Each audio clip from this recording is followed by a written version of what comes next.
everyone, my name is Melissa Fry, author, editor, lover of stories, and a grammar nerd.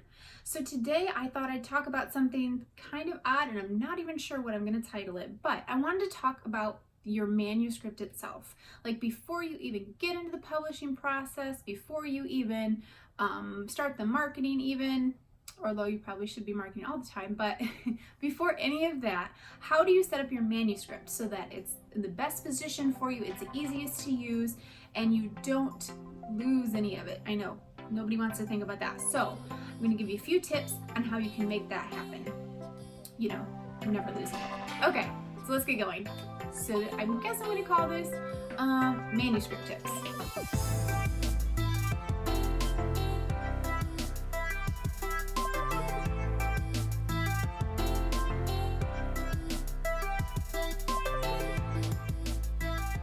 First thing you want to do is make sure that your manuscript is all in one document. This will make it really easy for you to send it to an editor. It'll make a lot more sense when you're going through and reading it, or you send it to a critique partner or to a beta reader. They won't have a lot of files to deal with.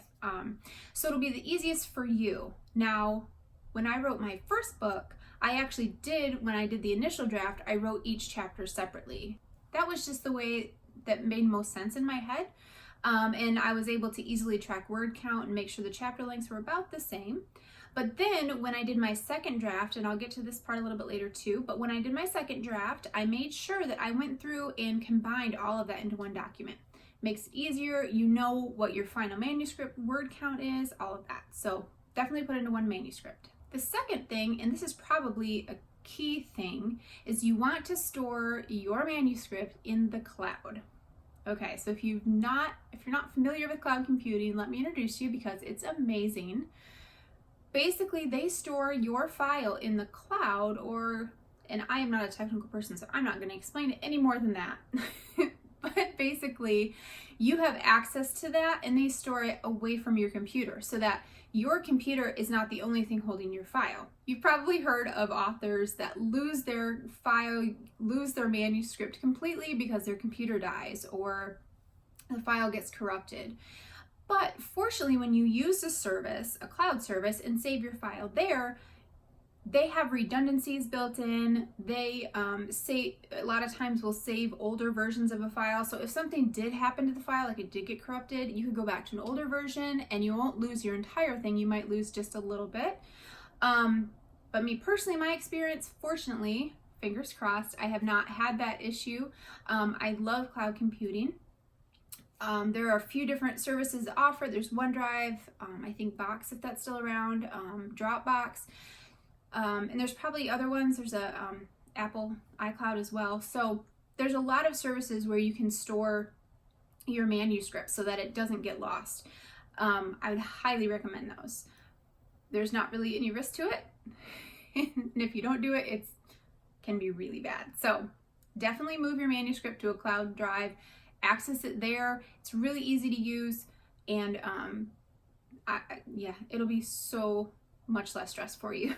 So as part of saving, you could also use the option that some authors are going to called Google Docs, if you're familiar with that.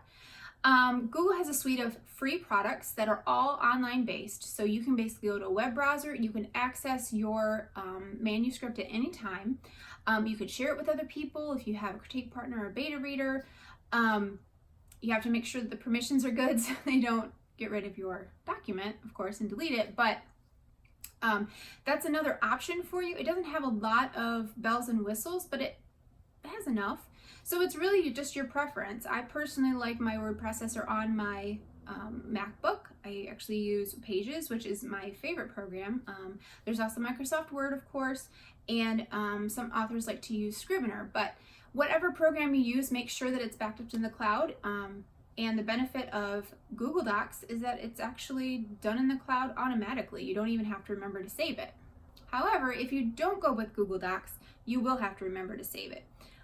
But this isn't really as big as you think it is. Of course, you know, if you X out of it, there's usually an automatic, hey, do you want to save this file? And so that can catch you saving without deleting, or closing without deleting your recent work. But I've gotten into the habit of doing the keyboard shortcut for save. So when I'm typing and I'm typing furiously and I'm thinking this, the minute that my brain stops to think, I've trained myself to save.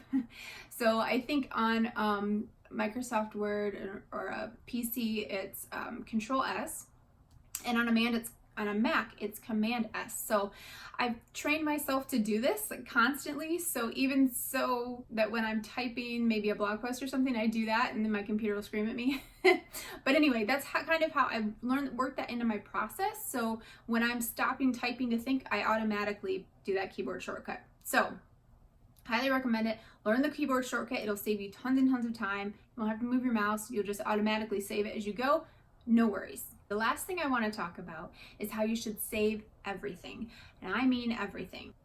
So when I wrote my first draft, and remember I told you I had all those single chapters in each file, I saved all of those in its own folder. And then I created a separate document, a second document, to pull in all of that information. So what that allowed me to do is it allows me to go back and read my first draft. And I don't know that I'd want to do that because it's probably pretty cringy, but I can go back and see the scenes that maybe were in the original. I could certainly see how well my writing has improved from then until now, because that was like 10 years ago, so I really sincerely hope it has improved since then. But it allows me to go back, because if I maybe think, okay, well, this isn't going to work, and I go in another direction and that doesn't work, and for some reason it occurs to me that I should pull back and revisit those original ideas I have them right there. So make sure you're saving everything. Every time I do a draft and I kind of put a draft in the books, I make a copy of my old file and rename it like third draft, fourth draft. I did my third draft, I called it the cut because I had to cut over 10,000 words. So I labeled it third draft, the cut. And then fourth and final draft, or whatever it was. So however many drafts you have, there's no magic number.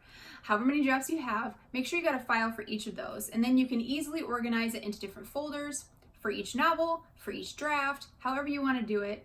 You know, it's a wide world of online file storage because I love it. Anyway, so, but definitely the whole point of this, my rambling, is to save everything. I saved all my character sketches that I did at the beginning to help me get to know my characters better. I saved the horrid attempt I had at a plot and an outline, and I've recently looked back at that, and it's not anything like what actually ended up happening. So this is why I don't plot or outline, because it was basically a waste of time for me. Again, you plotters are wonderful. I don't know how you do it. Anyway, so I also saved, let's see, character sketches, outlines. I saved, oh, my favorite thing, deleted scenes. Yes, anything I deleted in any of my drafts. I usually have a different file for each draft deleted scenes, but I would open up a separate Word document or Pages or whatever you're using, open up a separate document, and then if I deleted something from the original manuscript, I drop it in there. Now, a lot of times it doesn't make any sense because chronologically it's just a sentence here or a paragraph here. Sometimes it's a whole section, but it doesn't make a lot of sense, but I still have the raw data, I guess. I still have the raw words. So if I ever want to go back and revisit that or read something, I remember in my first book, I had a part that I didn't really like the original, what I had done with it. And so I rewrote like a whole big section of it. And then when I revisited it, I'm like, no, I think I need to go back to that first one. So that's another example of why you don't get rid of old scenes. Anyway, so save everything.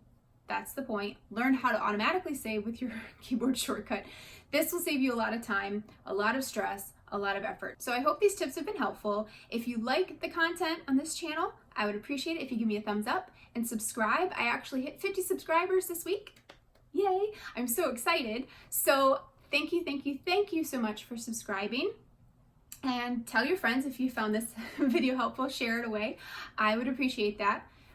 But also, I just wanted to let you know, I announced it in my previous video, but I do have my first book, The Secret of the Codex. I released it last year. It is re-releasing in November, on November 12th of this year, 2019. So please stick around for that.